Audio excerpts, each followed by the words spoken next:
What is up, everybody? Welcome to the Fantasy Football Funhouse. I am Kevin Cotillo. Sal Lito is with me in the house. What's going on, Sal? Oh wow, we're doing that voice. This is We this go is back- we're evidently we're starting a new venture with some new friends, some old friends on a new feed, and you decided to go wacky radio guy voice. Full on radio voice. Yes. For those of you who have not listened to the Funhouse before and are hearing us for the first time on the Dynasty Dummies feed, that is not what we do here, and I will smack Kevin personally for all of you at home. Yeah, that's true. We've that is an old joke. Actually, we've been doing that for a long time. Every time one of us wants to get a little silly and make fun of the old radio guys, we do that. We do not do that regularly. You will not hear me do that for quite some time because I really don't need to get slapped by Sal. That wouldn't be very fun. But yeah, this is the Fantasy Football Funhouse on a new feed, the Dynasty Dummies Podcast Feed. So for those of you who listen to this feed regularly, you may have heard Zach and Kyle tease it out on the last episode. They mentioned there were some friends coming to join them, and unfortunately for them, we're their friends, Sal. Yeah, I think we're gonna probably.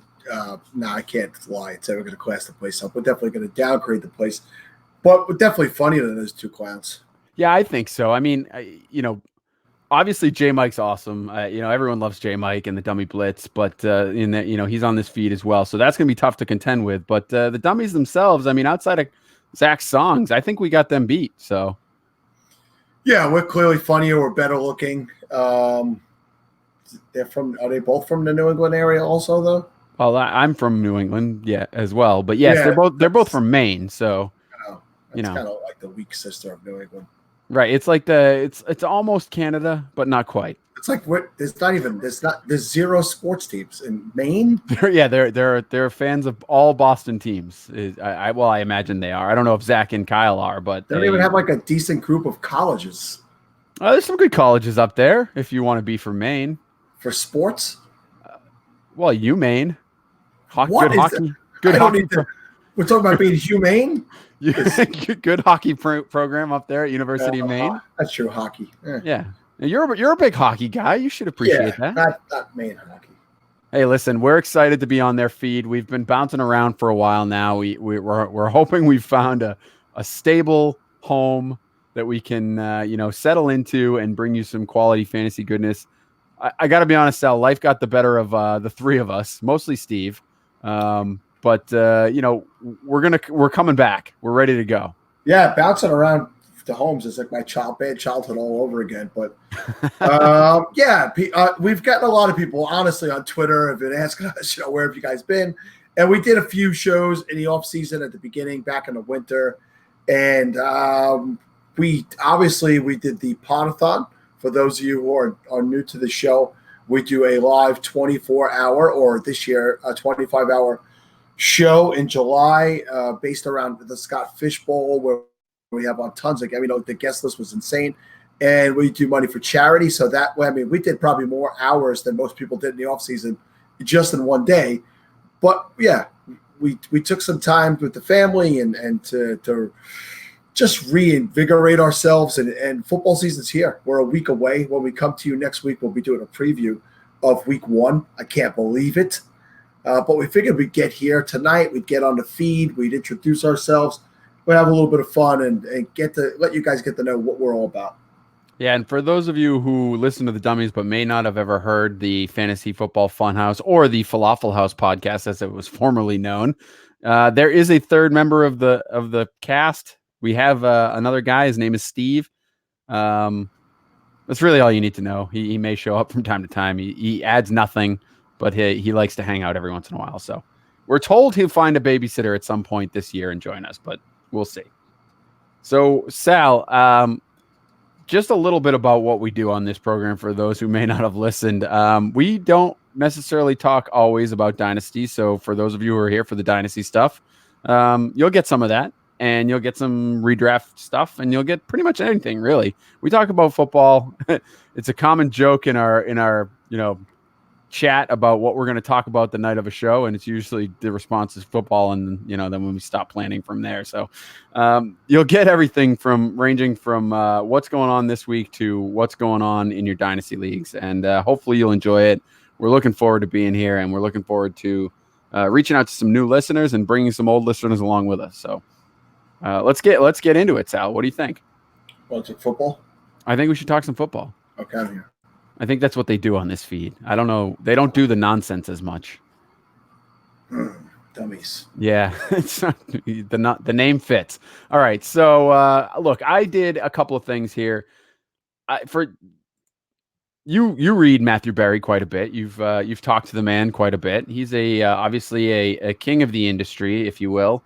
Friend of the podcast. Friend of the podcast. He has been on the show a couple of times, and he writes an article, regularly where he does a couple of players. He'll list their stats, A or B, and you're supposed to pick which one you like. And, he doesn't tell you who they are until the end, right?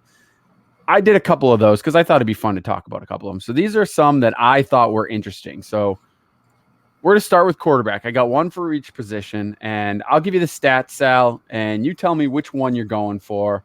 And then I will give you the current Dynasty ADP. Okay, let's see if my brain capacity can remember all those things. Let's go. All right. I don't think you will, but you know what? We're easing into the season. It's preseason for us too, so I think you'll be fine either way. First one, we're going to start off with quarterback. Now, these numbers that I'm going to give you for the quarterbacks, it's going to be career average. So we have a pretty similar sample size for both of these players. So we're going to go career average here. Player A has a 61.5% completion percentage. He throws for on average 261 yards per game, 1.5 touchdowns per game, just barely over 1 interception per game, and he has 9 rushing touchdowns in 56 games. You got that? Got it. All right. So player B, on the other hand, throws for a 66.1% completion percentage, 226 yards per game, 1.4 touchdowns per game, but only half an interception per game. And he has 18 touchdowns rushing in only 48 games. 18 to 48. So are you going with player A or player B here?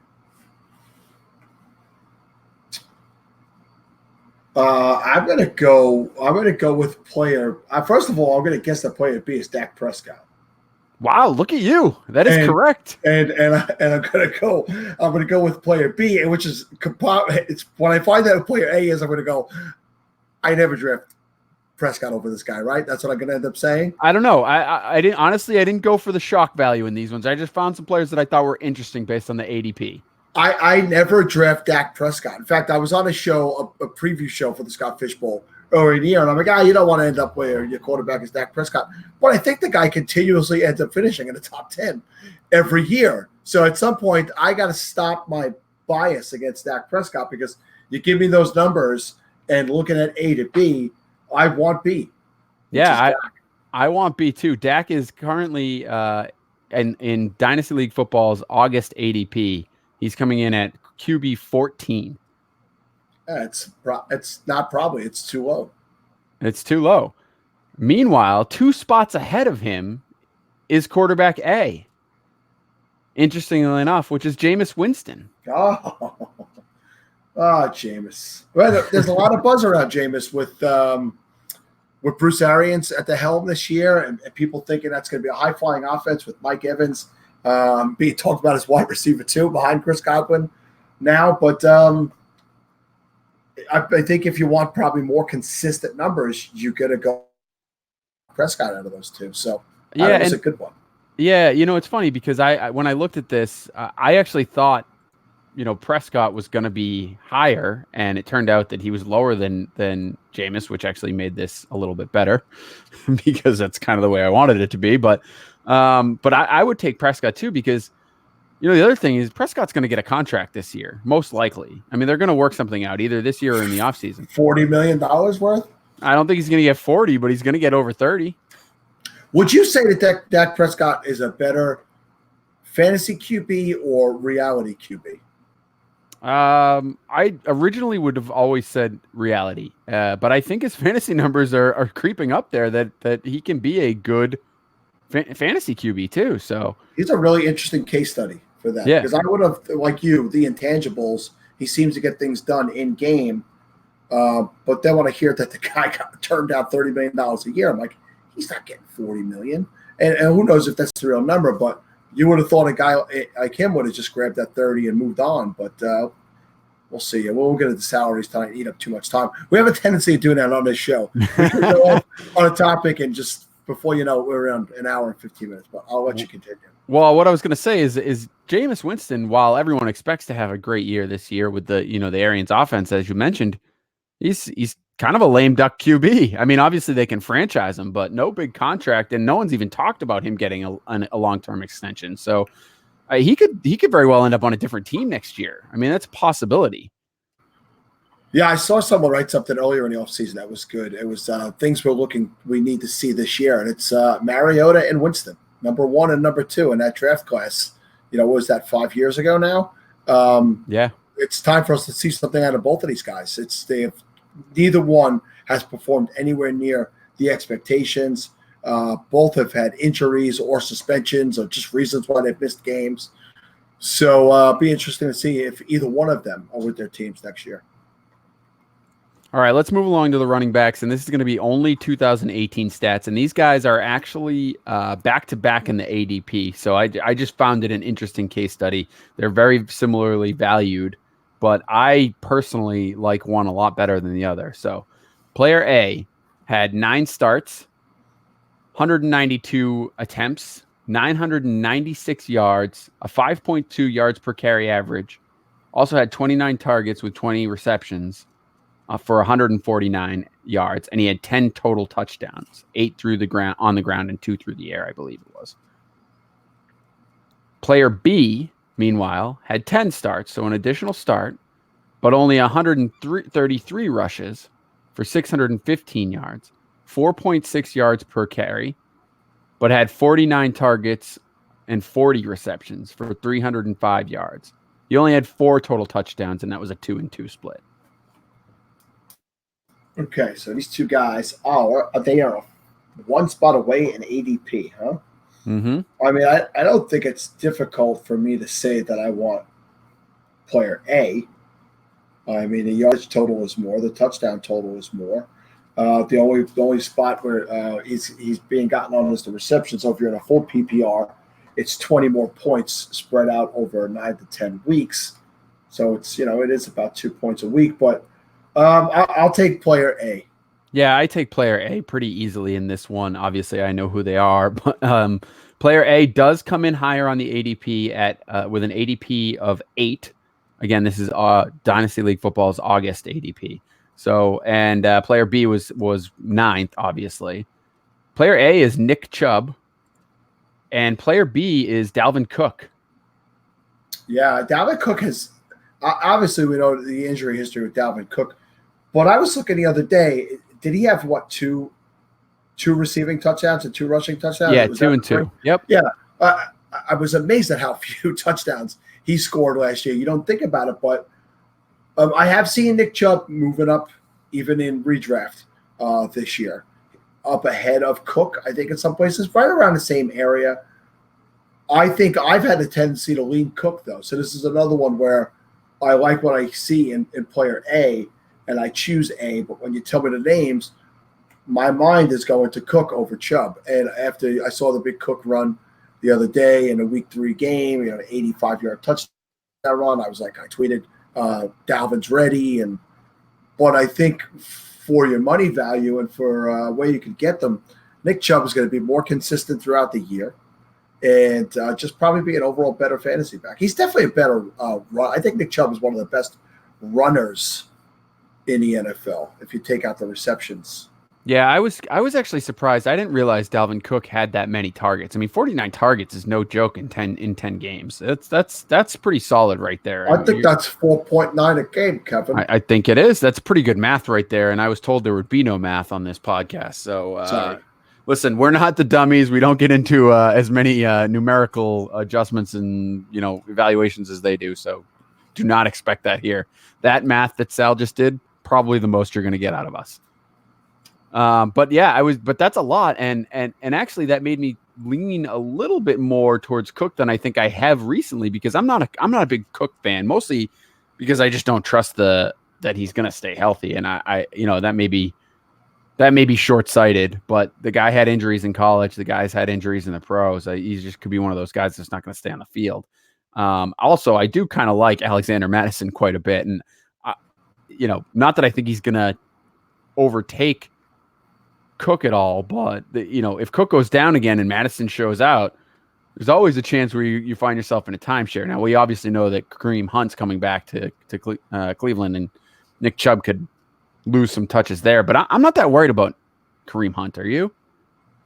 Not this year anyway. I think he's going to showcase for a job, but that's about it. I think that was kind of the idea when I picked him up, right? The possibility that he maybe wouldn't get as long of a suspension, and B, that he could impress and maybe be a trade chip, somebody they could trade for value later. It does worry me a little bit when he comes back at that point in the season, because it's you're getting close to playoff time in fantasy. So if Cleveland performs well as a team and is challenging for a playoff spot themselves, they may decide to keep Chubb a little bit more healthy and use Hunt some. So I don't seem to own either one of those guys in very many places. I haven't gotten a lot of Chubb. That's that could go. I don't think this is that kind of podcast feed.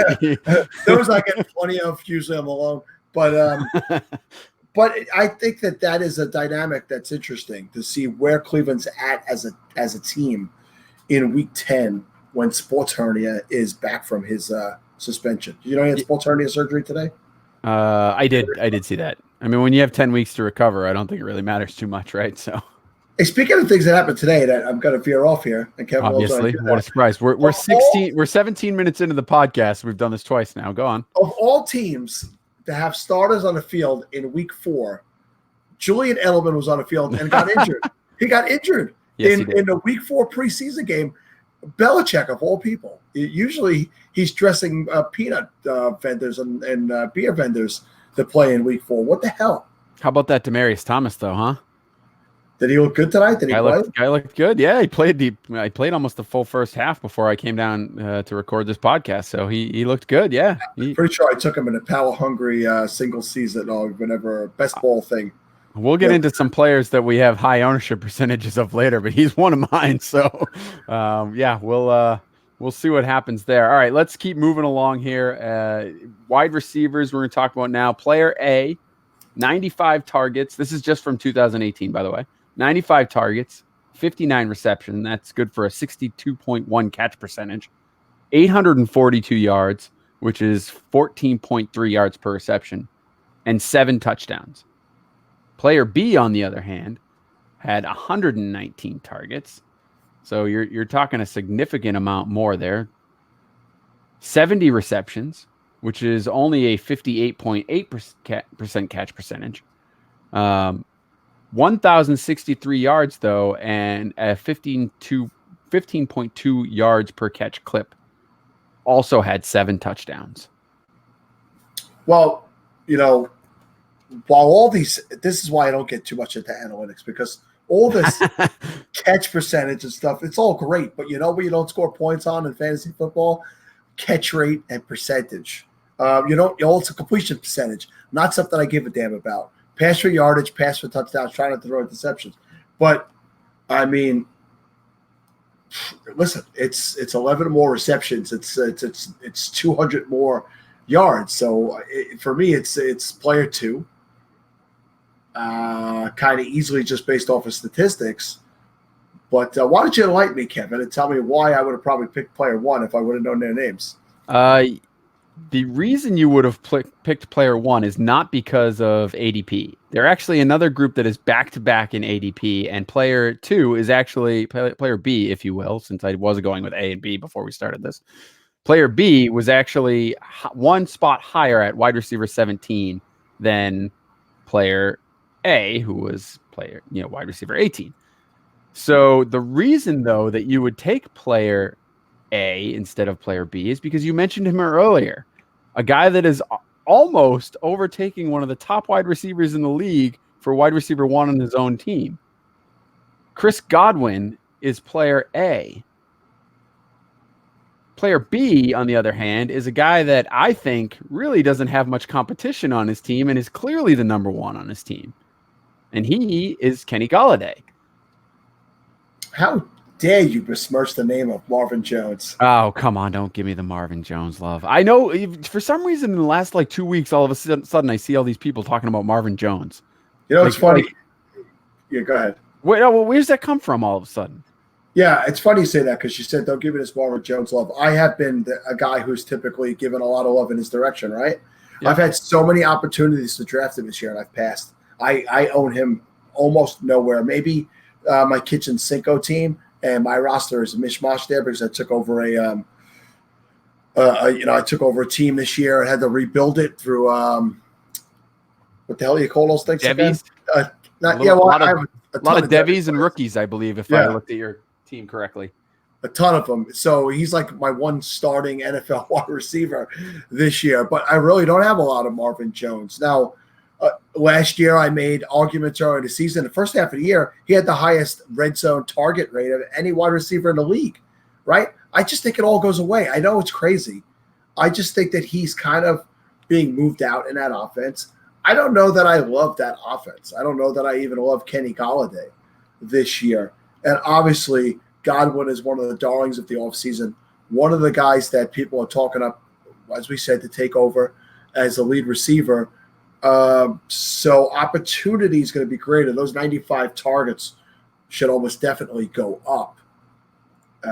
Yeah, I mean, you know me. Obviously the other podcast that I do is the Dynasty Wall Street, and we talk a lot about value. I pretty much play the majority of my Dynasty leagues basing my decisions on value because obviously you gotta score points, but if you can constantly churn value, you're going to do pretty well for yourself.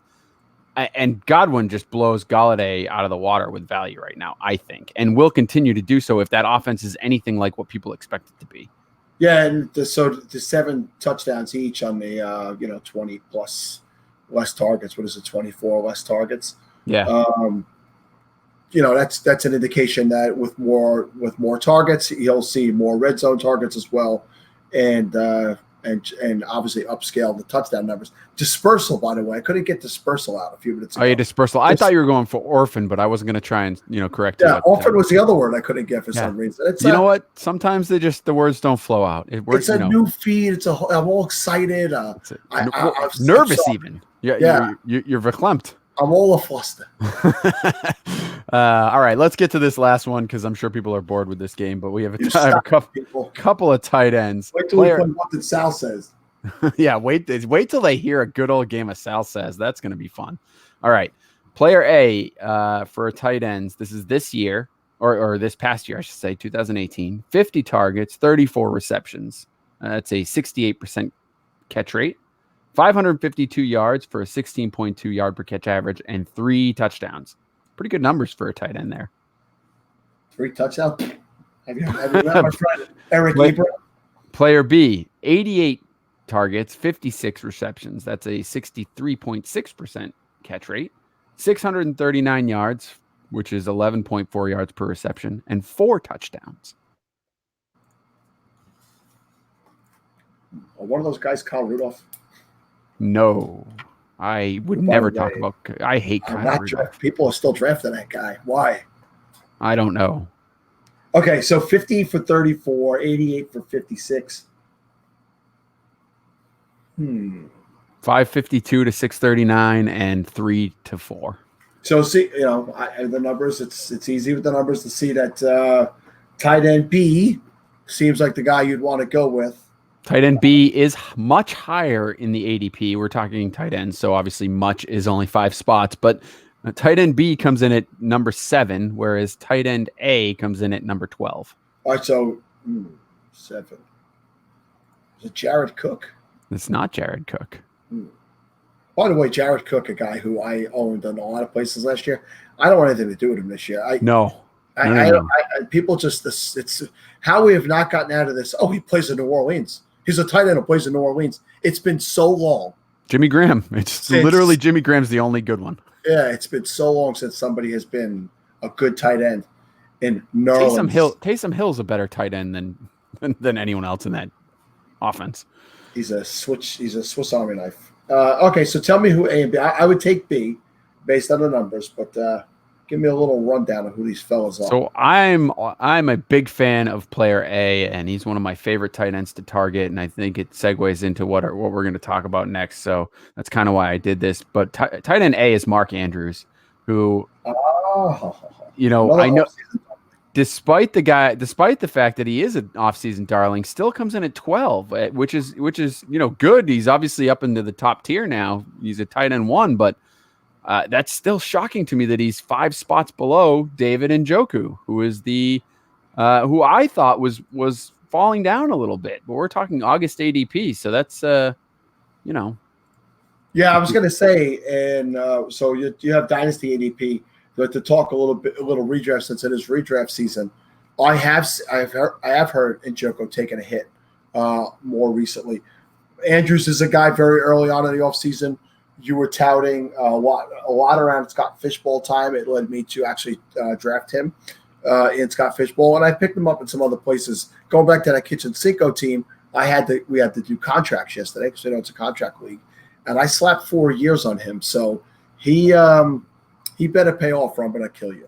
All right, well, that seems fair. I look at it for 4 years with Hunter Hurst Helmsley over there, and whatever the hell else they bring in a tight end in that friggin' place.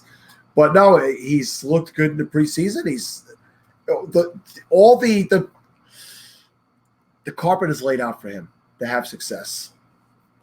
Yeah, I mean, the thing is, everyone seems to be saying that Lamar Jackson's going to throw more and they're going to be a more dynamic offense than you think. And, there's 8 million other targets in Cleveland, which should suggest that Njoku's, not going to be a top 3 target even on his own team. And look, I'm more on Andrews than I'm down on Njoku, right? But at the same time, I'm very high on Andrews, especially because you can get him for tight end 12. You can wait an extra couple of rounds. I mean, why wouldn't you? Great value on him there. Let's say something about these two teams. Well, first of all, according to Lamar Jackson, he's going to throw 30-plus times a game.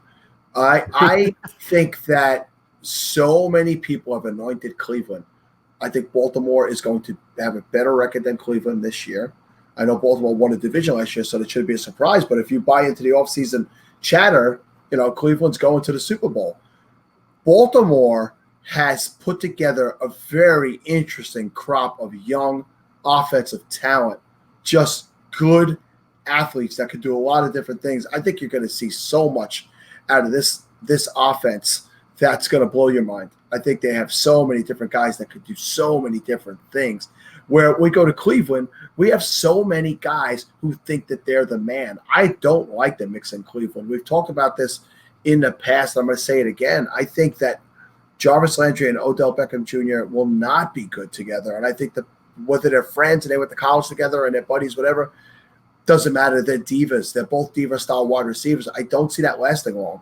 Adding guys like Njoku, too many guys at running back when Hunt comes back. I think that it's going to be a little messy there. First year head coach, does Kitchens keep those guys all in order? So I would say if we were going to predict who's going to win that division, I'd be leaning Baltimore to have a better record than Cleveland this year, and for Cleveland to stumble out of the gate a little bit. Yeah, I mean, friend of the Dummies, friend of our podcast, and obviously my co-host on Dynasty Wall Street said he jokingly said obviously, but there's some truth to it.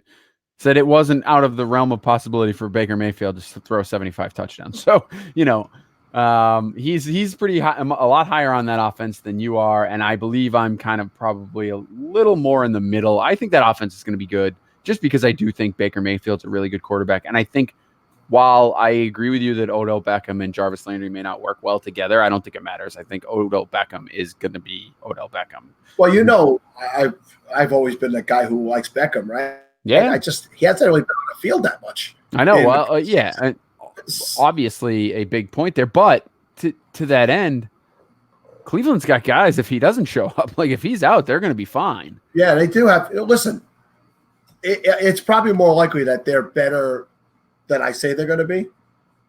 And I like Mayfield too. I'm not a Mayfield detractor. I don't dislike him. You can come up with words like detractor, but you can't find orphan or dispersal. It's there's a lot going on up here, Kevin, and sometimes things get in the way. I don't know. That worked. All right. So listen, I brought this up mainly because Mark Andrews is a guy that I am drafting everywhere. He's one of my highest owns, and you wanted to talk about some of those guys. But before we do, we got to talk a little bit about my bookie. Oh, your bookie. My bookie. It's a new season. Antonio Brown's on the Raiders. Lev Bell is with the Jets. Odell Beckham, as we just talked about, is in Cleveland. But there is one thing that has not changed, Sal. You know what it is? What is it? It is where I put my money down on all the games. My bookie is the place to bet on football every weekend.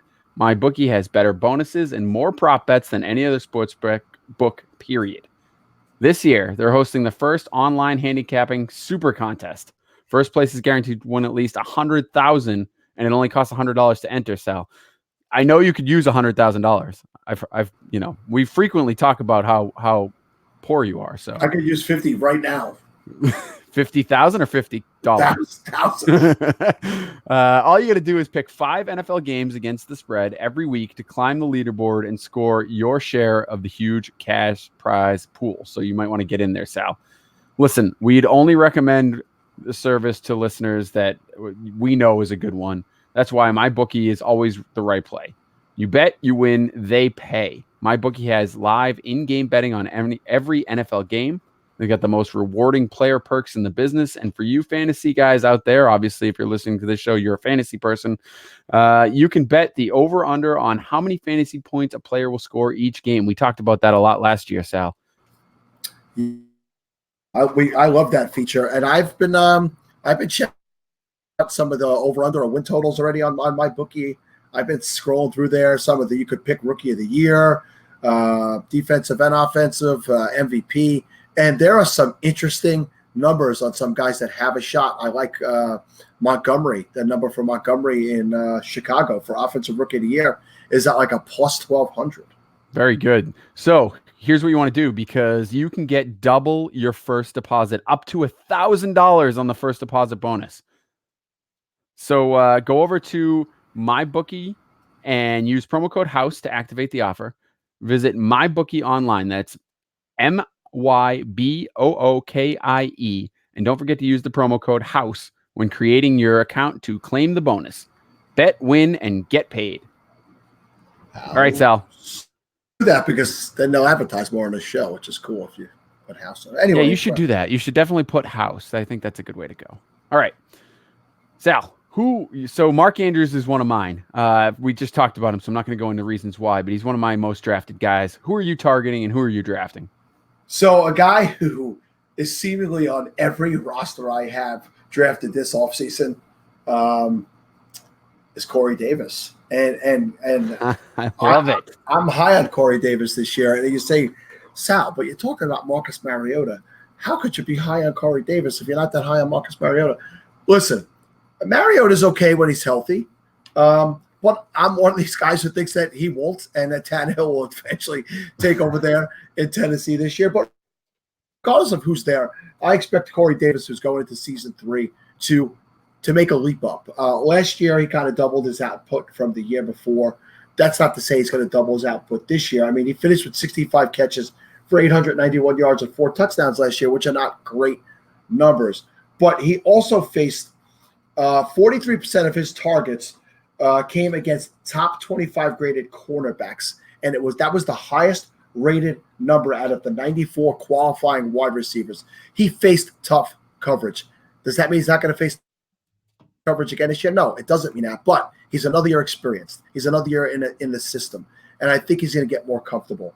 This was a guy who, when he coming out a few years ago, was a very high draft pick. And it was because he had the tools and the intangibles to get it done in the NFL. And he's a guy you could get as wide receiver 34. His ADP right now in redraft is the 34th overall wide receiver or 86th overall in your drafts. That is nothing. You're getting him at wide receiver 3 rate, and he has a legitimate chance to jump up and be a wide receiver 1 this year. Is that likely? No, but it's very possible. So he's a guy who I just seemingly see hanging out there amongst guys he's better than in drafts, and he typically lands on my roster. So I'm very happy to have a lot of stock in him. I have a lot of stock in Corey Davis in Dynasty. I bought heavy into him. It's been a tough go of it so far, but yeah, he's definitely a guy that I'm high on this year as well. I think it's a great one because the value is there. I mean, even in Dynasty, I'm looking at the ADP here. He's wide receiver 23. So he's going around guys like Mike Williams, Tyler Lockett, Tyler Boyd. I mean, I think that's good value for this guy. I really do, because I'm with you. I think at a certain point, he's going to be the type of receiver that it's not going to matter so much who the quarterback is. It matters a little bit, obviously. You got to have someone who's serviceable who can throw the ball. But at the same time, I think it's going to be, whether it's Tannehill, Mariota, or they look to bring in a new guy next year, I think he's going to be fine because he's a guy that can get open. He has good separation, and he knows how to, he was a raw guy coming out, and we thought it was going to take a few years. And now we're hopefully going to start to see that talent win over the learning of the game. So I think it's a great pick. Who else you got on your list? It's funny. I'm going to bring up a guy who you're like, well, how could you bring up this guy? I'm going to bring him up because I've been drafting a lot of him lately. This late in the draft season, Aaron Rodgers is falling to a place in fantasy drafts this year. I don't understand. He's being taken in some places as the 5th or 6th quarterback coming off the board. Again, we spoke about Baker Mayfield. How you could go into single season, not dynasty, and tell me that Baker Mayfield should be drafted higher than Aaron Rodgers this year. I don't understand it. Maybe it's because I'm older. Maybe it's because I'm smarter. I don't know. It's definitely not smart. No, it wasn't that. I mean, weapons, yes, there are some young weapons in Green Bay, but they're good weapons. I don't think that and this is Aaron Rodgers. When he's healthy, there's never been an issue. Health has been the concern. Yeah, I mean, the biggest concern for me with Aaron Rodgers is that he's an ass. I mean, he doesn't get along with his coaches. He doesn't trust the offense. Yeah. I mean, that's what makes me nervous, because now you're bringing in another new coach. Obviously he had McCarthy for a long time, and that didn't seem to. I mean, he was fine, and he's just got enough talent that he's always going to be a top quarterback. But is there going to be a point where he's just going to say, screw it, I'm going to go read books somewhere and be on Jeopardy and pretend I'm smarter than everyone else in the room and all of that? Yeah, he reads books, Sal. Did you know that? You want to take him off your list now? That's it. He's out. I don't need a guy reading books. I need a guy on his cell phone on Twitter. That's right. You want someone? Yeah, you want someone on Instagram in the bathroom and at halftime or whatever, right? Yeah. So obviously, my rosters are littered with my old friend Derrick Henry, of course. Plenty of obviously, Derrick Henry. You're a big Derrick Henry supporter. What do you expect out of him, though? I mean, we talked about the Tennessee offense a little bit. Are you expecting end of the season Derrick Henry for the whole year this year, or do you still temper those expectations? Yeah, I don't think he'll be quite what he was end of the season, but I really would like to see Tennessee give him the legit shot to be a lead running back. Give him the 20-plus touches a game. This guy can break big runs, as evidenced in the trouncing of Brandon DePau in the awful assholes league last year. The guy needs touches. He needs opportunity. He's not what I thought he was going to be when he came out of college, when I owned him pretty much everywhere. And I really didn't sell him in any of those leagues. But I think the guy could be a top 10 running back for a full season if given week in and week out opportunity. So I'm expecting a top 10 running back. Interestingly enough, I think one of the better buys this offseason is actually Dion Lewis, and not necessarily from a dynasty perspective, although if you need a roster filler, you can get him for nothing. But in regular redraft, he's going at the end of drafts as well. And he's a guy, he may not even go in your draft. He may not even be drafted. And look, he's going to have carries. They're not just going to not use him. I like Alex Barnes as a rookie prospect, but I don't think he's a guy that's going to get a whole lot of run this year. So I think Dion Lewis is going to get a significant, probably the same amount of work as he got last year. And he was a pretty decent running back last year. Yeah, listen, he does what he does, and he's always there. And that's the thorn in the side of us Henry owners that has held him back from being successful there. But Where you could get him, Kevin, I don't disagree with you. It's worth a grab late in drafts to have in there because for a reason of injury or just failure to get the job done, he's basically free. Yeah, and I mean, not that Dion Lewis has either, but Henry hasn't exactly been a picture of health throughout his career so far. So no, not at all. One guy that will probably anger all the Dynasty players that are listening right now as well, that I've found on just about all of my either startups and or redraft leagues, is Devonta Freeman. For me, is just way too cheap. Way too cheap. This is a guy that, I mean, I understand he missed, almost all of last season with a groin injury. He's, I guess, aging as it were for running backs. But I mean, you look at what he was able to do through the beginning of his career, and I just don't understand why this guy's not being drafted. What am I missing? I mean, he the guy has a 4.3 yards per average for his career, which isn't overly well, but he was over 4.8 and 4.9 in a couple of those years. He had 11 touchdowns twice. He catches the ball. He's had, over close to 100 targets, in his biggest year, which obviously was a while ago now, but he gets regular targets. Tevin Coleman is gone. So you're talking about Ito Smith. And I know a lot of people like Ito Smith, but I don't think that he's going to, and maybe he fits that Tevin Coleman role a little bit, but I don't think he's quite the player that Tevin Coleman was. So I just think they're going to lean on Freeman because, I mean, he's under contract, he's on the team, and why not pound him? I mean, why not run him into the ground? I think for exactly what you just said, right? Ito Smith, people like him because he's filling that second role in Atlanta, which has typically been a role that has gotten that's found success, right? So I agree with you.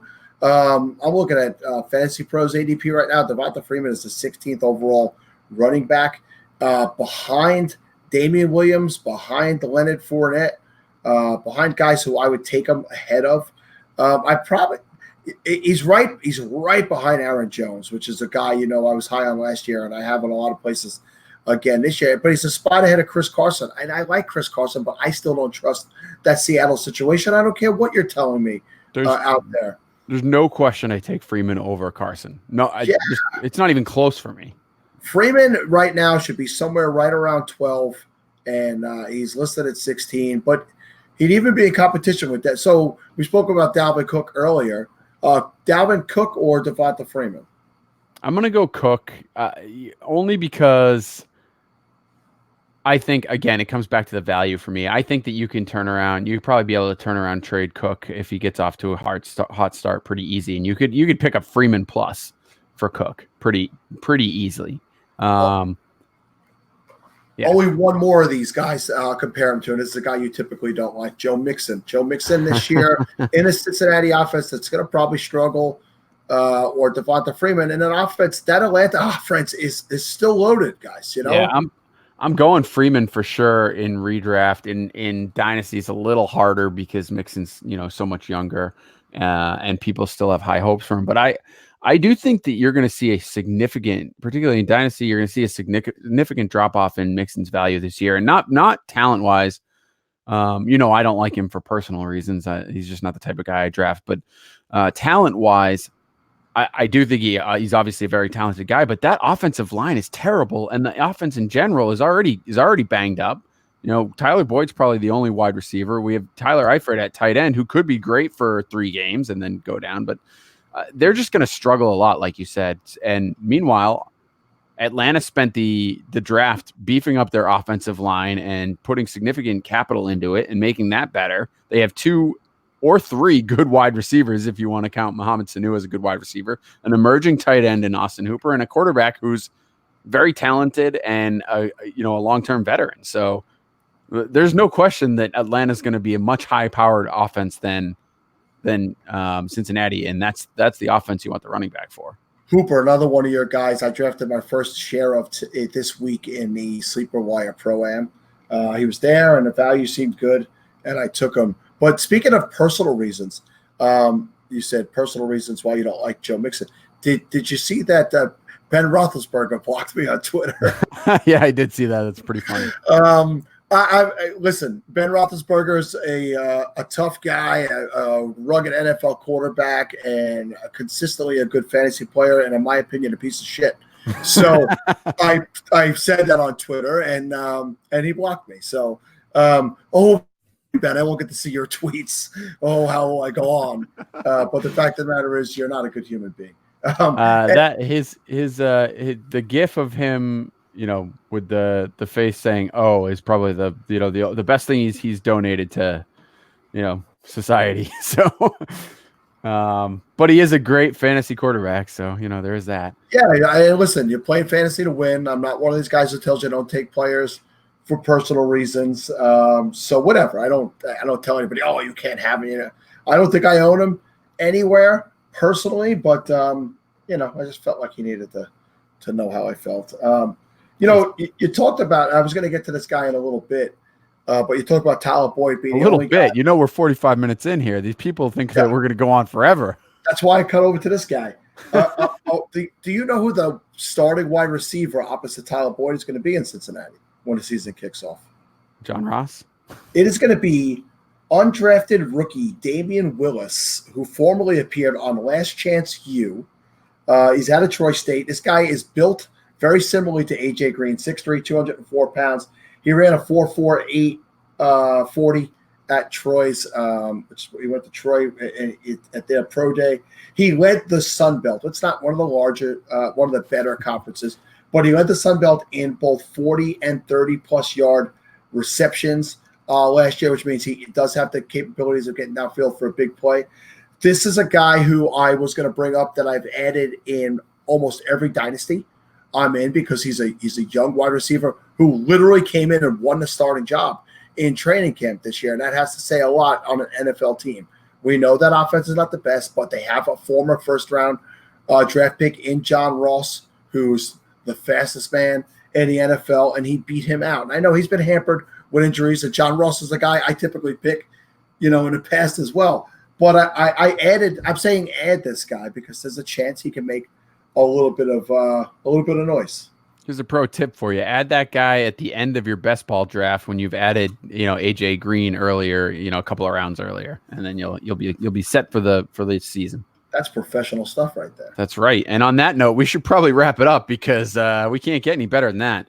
I don't know about you, Sal, but I want to thank the dummies, Zach and Kyle and J Mike, for having us over to their feed. I think it's going to be a fun year. I'm looking forward to it. Hopefully we can do some cross-pollination of the podcast as well, and maybe some joint hosting, if you will. And I think this is one of the shows. The Dynasty Dummies podcast is one of the shows that I never miss. So I'm glad to be on their feed. Yeah, just like to repeat everything that Kevin said right there. Definitely thank you guys for inviting us along. It should be a beautiful marriage together. And, good luck in your drafts this weekend, one last weekend and week of drafts. I know I got drafts right up until Wednesday.